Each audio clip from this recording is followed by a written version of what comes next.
आज की वीडियो में हम पढ़ेंगे difference between sperm and ovum. Ovum को एग भी बोलते हैं।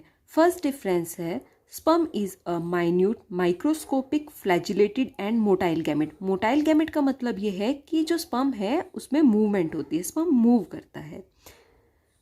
Egg is a minute microscopic non flagellated and non motile gamete. ठीक है, जो ओवम होता है वो मूव नहीं करता, उसमें मूवमेंट नहीं होती।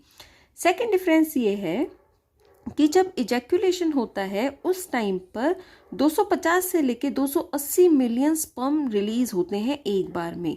ठीक है, जब सीमन का इजैक्यूलेशन होता है।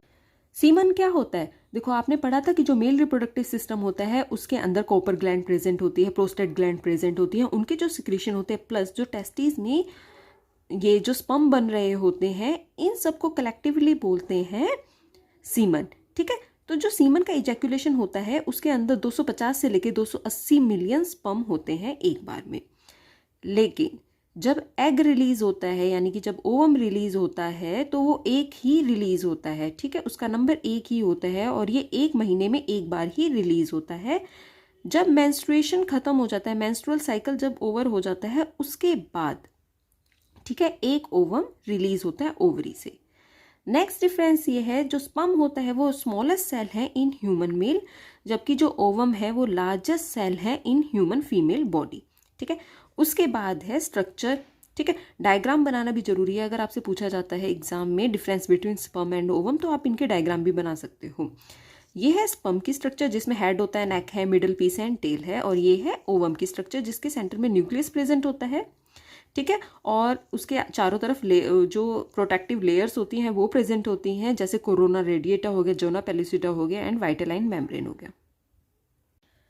नेक्स्ट डिफरेंस है sperm is formed of 4 part. 4 parts का बना होता है head, neck, middle piece and tail. ये देखो ये इसका डायग्राम है, इसमें ये है head, neck, middle piece and tail. जबकि जो ओवम होता है वो माइक्रोलेसिथल होता है। माइक्रोलेसिथल का मतलब होता है कि ओवम के अंदर योग की अमाउंट बहुत कम होती है एंड साइटोप्लाज्म की अमाउंट बहुत ज़्यादा होती है। ठीक है, इसके अलावा जो ओवम होता है वो राउंडेड सेल होती है। देखो ये राउंडेड सेल है और ये किसी भी पार्ट में डिफ्रेंशिएट नहीं होती है, इसके कोई भी पार्ट नहीं होते हैं। ठीक है, नेक्स्ट डिफरेंस है कि स्पर्म में साइटोप्लाज्म की अमाउंट बहुत कम होती है जबकि ओवम में साइटोप्लाज्म की अमाउंट बहुत ज़्यादा होती है। नेक्स्ट डिफरेंस है स्पर्म मोटाइल होता है। जब सीमेन वेजाइनल ट्रैक्ट में पहुंचता है फीमेल की तो अब उसको फैलोपियन ट्यूब में पहुंचना है, क्योंकि फैलोपियन ट्यूब में ही एग प्रेजेंट है, वहां पर फर्टिलाइजेशन होनी है। तो स्पर्म कैसे पहुंचेगा, मूवमेंट करके ही पहुंचेगा, उसमें मूवमेंट होगी तभी वो पहुंचेगा। ठीक है, जबकि जो ओवम होता है वो नॉन मोटाइल होता है। नेक्स्ट डिफरेंस ये है स्पर्म्स की फॉर्मेशन टेस्टिस के अंदर होती है, जबकि ओवा की यानी कि ओवम की जो फॉर्मेशन होती है वो ओवरीज के अंदर होती है। उसके बाद है स्पर्म में सेंट्रियोल्स प्रेजेंट होते हैं जबकि ओवम में सेंट्रियोल्स एब्सेंट होते हैं। नेक्स्ट डिफरेंस ये है स्पर्म में माइटोकॉन्ड्रिया मिडल पीस के अंदर प्रेजेंट होते हैं। आपको अभी हमने पढ़ा था कि जो स्पर्म होते हैं उसके 4 पार्ट्स होते हैं, एक मिडल पीस पार्ट भी होता है। ठीक है, नेक के बाद मिडल पीस होता है ना, मिडल पीस के अंदर ही माइटोकॉन्ड्रिया प्रेजेंट होते हैं और ये कॉम्पैक्टली प्रेजेंट होते हैं।